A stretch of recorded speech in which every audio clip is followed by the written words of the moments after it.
Hey guys, welcome back to the channel. And today we're going to be talking about all things DeFi and crypto markets. I'm Wabi, your host for today's video, and I'm here joined by Tucker and also Tekla, representative of ApeX Protocol, and also one of our latest partners and sponsorships of the Because Bitcoin brand. Tekla, welcome to the show. Thank you very much. Hi, everyone.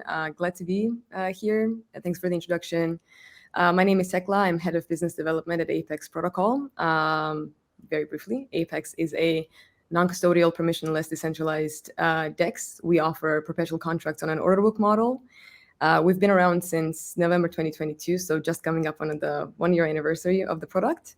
And yeah, I'm excited to tell you all about the journey that we've been on and what we're planning for the future. What I've noticed on the interface of ApeX Protocol, once the user connects their wallet and all that good stuff, I noticed that you guys have a lot of similarities of DYDX and also Bybit.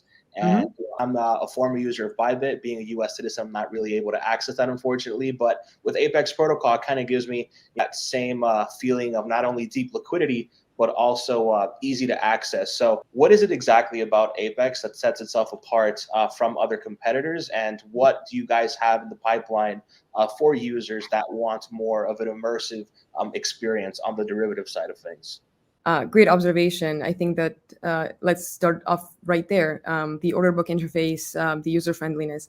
Obviously, before we launched the product, we did extensive research on the market to see what the users were saying, what the sentiment was, what were the preferences, what were the common sort of drawbacks that users would point out with decentralized exchanges. Timing of our launch was very ideal if you think about it, or maybe not so ideal. We launched, I think, 2 weeks after FTX crashed in November. And at that point, the narrative of DEXs really took off. But even before then, DEXs were sort of up and coming, perhaps a little bit slowly. What we were observing was that a lot of the users wanted to use DEXs, but they were finding interface a lot of DEXs quite difficult to comprehend, to use. So we are very closely affiliated with Bybit. We are sort of in the same ecosystem as them. We were able to learn from them and also to look at their interface, look at what the users preferred, and also to borrow from the interface a lot of elements of the interface to make ApeX as user-friendly as possible, as accessible as possible, so that somebody who has, for example, used Bybit, when they hop onto ApeX, they don't lose time figuring out how to make orders, how to place orders, how to find dashboard, pretty similar to Bybit's interface. However, compared to Bybit, which is a centralized exchange, of course, ApeX is decentralized. Now, the unique selling point of ApeX, comes from the fact that it is a decentralized exchange. What this means is that there is no centralized entity sort of managing and mediating transactions between the parties on the platform. All of the transactions, all of the trading happens through the smart contracts. You're also permissionless. You do not need to input any personal data. It's completely private, securing users' data through StarkX, which is our layer 2 scalability partner. In addition to that, we are non-custodial, which is, I think, the pivotal point here, especially with considering everything that's been happening on the market back from December 2022 all throughout this entire year. What custodianship means in our case is that the users, when they trade on ApeX, they retain full custody of the funds that they deposit on ApeX in order to facilitate trades. What this means is when you deposit funds on ApeX, it doesn't go into an ApeX wallet owned or controlled by ApeX. Your wallet that you connect to ApeX simply interacts with our smart contracts to execute trades on the platform. But essentially, we also have all these tools in place, such as security hatches and forced trades and forced withdrawals, so that, for example, if a doomsday scenario were to play out and users were unable to access our interface for any reason whatsoever, they would still be able to execute forced trades, forced withdrawals to regain access to the funds that they had deposited on ApeX. So the product is all about custodianship, about security, about giving back the control of the funds back to the users. It is a fully Web3 product, so one of the priorities is to make sure that the users also share in the revenues that the protocol generates, which is one of the tenets of the Web3 ecosystem. We've integrated and produced a lot of product upgrades. We've designed new products that allow users to share in the protocol revenues. Obviously, there are standard programs like a referral and affiliate program that allow users to do that. But in addition to that, this entire year, we've run a trade to earn campaign, which awards users simply for trading on ApeX. By the virtue of your trading, you receive a token that you can then exchange back into USDC or accumulate for further benefits down the road.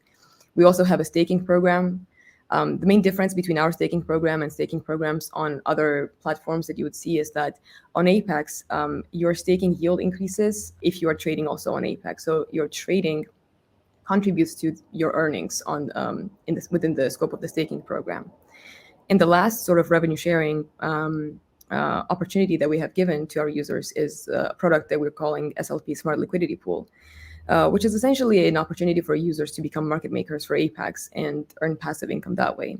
Deposit USDC into SLP, contribute to the liquidity on ApeX, while also obtaining an ability to earn quite a high yield on the deposited amount. So this is the direction that we're going to. We're trying to be, trying to uphold the values of Web3 in everything that we do, and fulfill the expectations that our users have of us, that have been with us throughout this entire year, and of course the new users that are coming on board as well. How does the Telegram bot that you guys have been building fit into all of that? As everyone knows, if you're really deep in the trenches within crypto, going on deck screen and all that stuff, the pace of information in this market comes in the blink of an eye.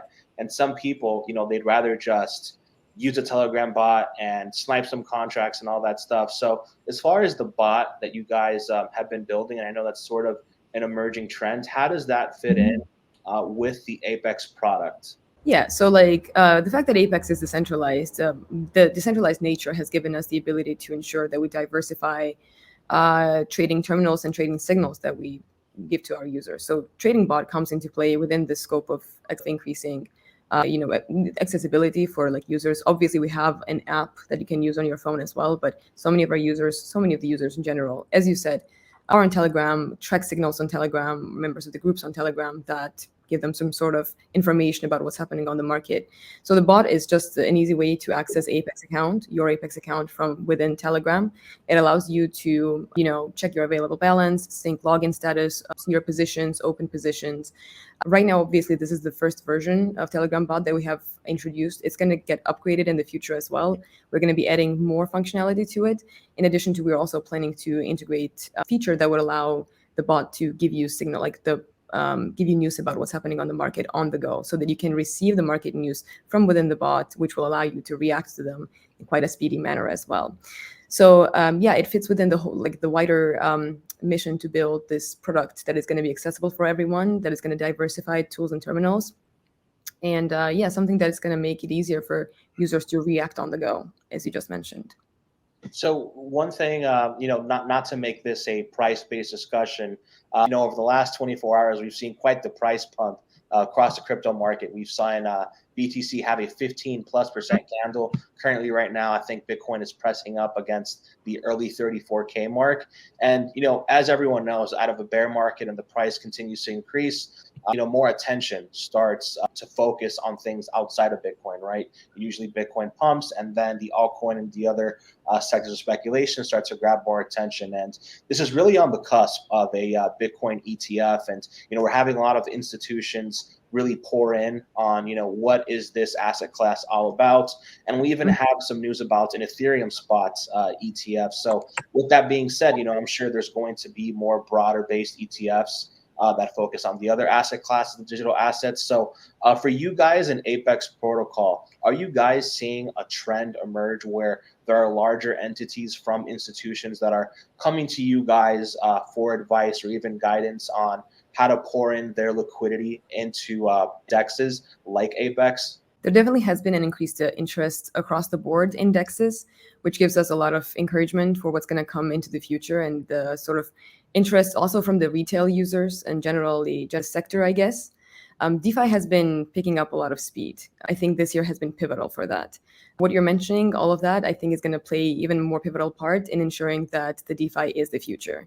So yes, brief answer is that definitely we have been having those conversations, and we're hopeful and excited to see what kind of fruit those conversations are going to yield.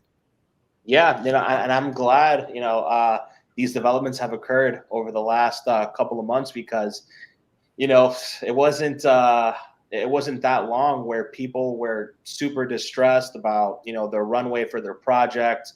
Even people that, have been here in the industry for so long, they were saying, what are we doing in this asset class? What's going to be next? And, it seems to be that both Bitcoin and Ethereum have really gone through so much and have really, gone through such a stress test that, it's no shocker, at least to me, that we're starting to see some Wall Street veterans take notice of this asset class. And Tucker, I know you wanted to bring some things to the conversation, so I'll pass it over to you, brother. Kind of, what does the rest of the roadmap look like for you guys? Like, is there anything you're looking at in terms of like, we've seen kind of the GambleFi narrative play out, the SocialFi, I mean, it might be a stretch for a DEX to go into some things like that, but I don't know. I was just wondering, like, what does your guys' roadmap as a whole kind of look like from here? So both of those elements actually make up part of the roadmap, both social trading infrastructure and down the road gamification as well. So as you guys know, we have been diversifying the product. As I mentioned, there have been a lot of product upgrades and integrations, but simply in terms of the diversifying with the offering within the derivatives market, we've been adding new pairs. We've been integrating new chains that makes it easier for users to deposit and withdraw from the chain of their choice. We're going to continue to do that. We're going to continue adding new pairs. We're going to continue to increase the ways for users to deposit from the chains that they would like to, or within the chains that they would like to make more accessible. But on a wider scale, the first order of business is to become the social trading DEX. And this is the sort of the road that we are on, and the sort of mission that we want to fulfill as the first step. Social trading obviously is a hot topic. So far, social trading on DEXs development of social trading tools on DEXs has been a little bit of a challenge. There are quite a few challenges that you need to consider. We've been trying to tackle those challenges. One of the first things that we're going to do, and this goes to, how do you manage your identity, what digital identity means on a decentralized exchange. Obviously, for centralized exchanges, when it comes to social trading, this is more of a copy trading version of it, and there is still a lot of control that comes into play from an entity behind the exchange. For us, what we're going to do, we're going to introduce social trading tools first, and then also allow users to mint their soulbound tokens, the SBTs. Again, full control here resides with the user. So users can mint the SBT at their own discretion. They can also burn it if they would like to. And what the SBT is going to represent on our platform is essentially their trading profile. So they have the full power to design, I guess, and also to influence the digital identity that they have on ApeX through the SBTs. We're not going to be meddling into this. We're not going to have control over how they do this, what they do on ApeX. Their profile is going to get built up through their actions. We're going to also have the infrastructure where we have master traders and followers. Again, all of this is going to be done through smart contracts and through the initiatives of the users themselves. This is not going to be ApeX determining who is designated as a master trader and who is a follower, unlike what we see on the centralized exchanges. And so this is the road that we want to go down on, and essentially the roadmap of ApeX at this point. The first stop, it leads to becoming the social trading decentralized platform, the best that there can be out there. Down the road, of course, gamification is, you mentioned, a big topic right now as well. So we have been looking into it. This is something that we would like to integrate further into our exchange, the elements of gamification. So yes, this is the element that we're going to also be gradually integrating in a variety of our current offerings, and also down the road into the product upgrades that we're going to bring. So Tekla, I also know that you guys have been working closely with Arbitrum in their Odyssey program. So I know the entire team is really bullish on all things Ethereum layer 2, Arbitrum, Optimism, things like that. Mantle is another one too. So what are you guys up to on that end as far as Arbitrum? And is there anything unique that you're seeing develop on that specific L2? They're really ramping up efforts on really incubating a lot of these newer products, such as you guys over at ApeX. Yeah, we're we have a really nice partnership with Arbitrum. We've run a variety of campaigns with them. We are also running a competition with with them sort of on the Galaxy. Currently, I think it's going to get publicized within the next couple of days. So we are keeping close. We're keeping in touch with them. We have quite a close partnership with them. So whatever opportunities for further partnership with them, I think we're going to be pursuing those. Great. Tucker, is there anything that's you want to bring up? I think we just hit the 15-minute mark. I'm not sure if we're going to have Will on the stream right now. Yeah, I don't know if Will's going to join us or not, but no, you pretty much covered most of my questions. I was kind of surprised that, to hear you guys were going to, pursue the social and gamify route. I hadn't heard that before, but, to see a DEX do that is pretty cool to see. And I like what you touched on with the master trader versus follower via smart contract, right? Because that's something that I haven't really seen before. Yeah, we're very excited about this as well. I think there's so much potential in social trading on a decentralized exchange, and we're excited to be tackling challenges and trying to find solutions and to offer the product to our users that still aligns with our vision and our mission and sort of the Web3 principles, and sort of gives control back to them.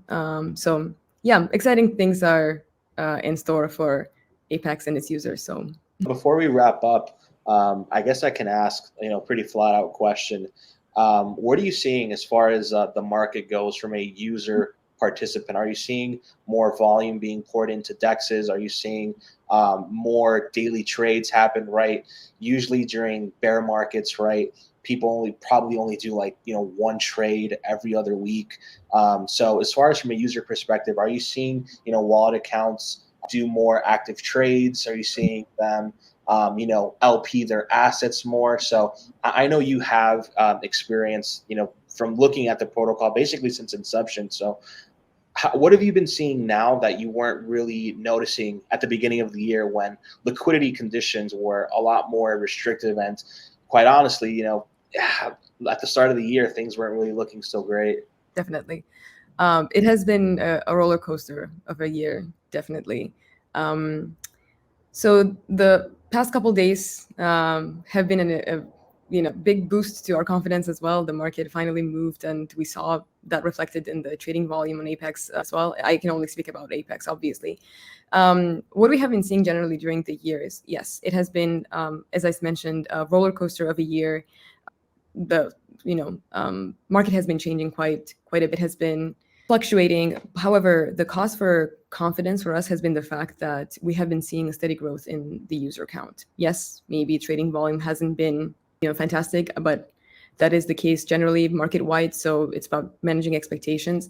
However, what we have been seeing is growing interest from the users, and that is what matters. ApeX has always been very much a user-centric exchange protocol. We value our users, and we would like to see that community grow, and we foster that community. So to see that our community has been growing and to see the increasing growth of interest from the users and new users coming on board and exploring our products, not just the DEX itself, but SLP and staking and other avenues of being involved in the ecosystem, I think that has been something that has been very encouraging to see for us, and that has given us even more sort of a drive to keep improving the product, to keep improving the the product lineup that we're offering to our users, and to keep evolving and developing in line with what our community wants to see on the exchange. So yeah, it has been it definitely hasn't been a golden year, but it has been a valuable year, and a year in which we have seen that what we are doing is interesting and valuable to our users. So yeah, that has been a good feedback from the market for us. Well, we're about 6 months away from the next Bitcoin halving. So hopefully in Q2 of next year, things can be looking a lot better as far as liquidity goes. And, I'm glad you guys managed to survive, truthfully, because I know, some DeFi protocols didn't necessarily make it after SVB. That's unfortunate, but, that's just a part of the bear market blues. But Tekla, I want to thank you so much for coming on the stream today. How can people get a hold of more information in regards to ApeX protocol, things that you guys are working on, things, such as trading competitions, how to use the Telegram bot, all that stuff? Where can people go to research this information? So our website is a very good place to start. To exploring, first step, I guess, to exploring the product, going to our website. If you would like to get more about the technical background of how it's built, it is a layer 2, so it's a very interesting product, I think, for a lot of the users. Gitbook is a great place to start to explore the technical aspects of ApeX. However, if you're interested to see, sort of track the history of the protocol, the sort of upgrades we've been through, what kind of campaigns we've run, what the campaigns we are running currently, all of that, a great place to begin would be our blog. And also just follow us on all our social media. We're very active on Twitter. We're very active on Discord. Those are the two places where we publicize, our competitions, campaigns, news, that's the like first stop you would be able to see them. So anybody who's interested in sort of keeping up with ApeX, I would encourage them to follow us on Twitter, on Discord. If that is the platform of your preference. We have a growing community on Telegram as well, so that's another avenue. And also like partners like you guys, we value our partners because they also, first of all, we have partners that believe in the product, so this is very important to us. And yeah, following those partners as well is a good way to keep up with what's happening with ApeX. Awesome. I'll have all of those links down in the description box below. So if you guys want to check that out, feel free to explore. So thank you all so much. This is Wabi from Because Bitcoin, and we'll see you all on the next one. Take care.